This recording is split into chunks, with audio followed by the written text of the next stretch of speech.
Have you ever seen a one-trick pony and feel so happy and free? If you've ever seen a one-trick pony, then you've seen me.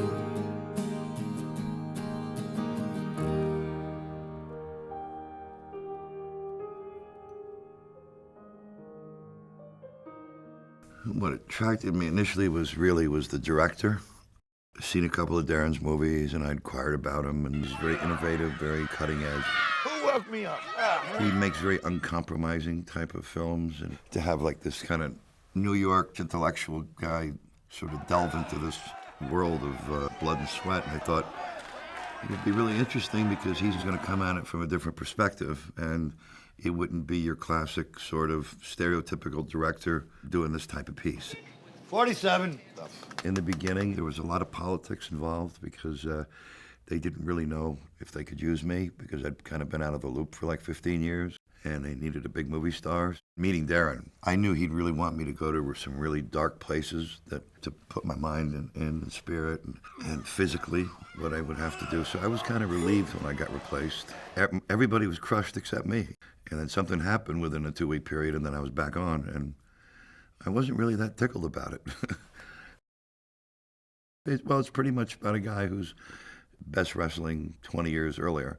He wants to be back in Madison Square Garden wrestling in front of 50,000, 60, 70,000 people. He doesn't want to be wrestling in auditoriums with 1,500 people. Randy's pretty much a character that's seen better days. He doesn't have a wife, and he lives alone in a trailer. Still takes his steroids to try to keep his body right, or as hard as he can. It's almost like he's living in a state of hopelessness and dreams that aren't going to come true, and there's just nothing else he wants to do or can do. He is what he is.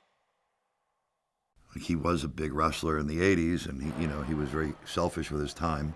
So he really didn't take care of his business with his family. He's got a beautiful young daughter that he's trying to patch things up with, and she has her issues from being abandoned from him, and I guess he's got a lot of guilt and remorse about that at this point in his life. I just don't want you to hate me. It was a character close to me that, thank God, I said, I've been able to find somebody to help me on my path, take a different road than I had taken, where this guy, he's not going to get this advice from anybody.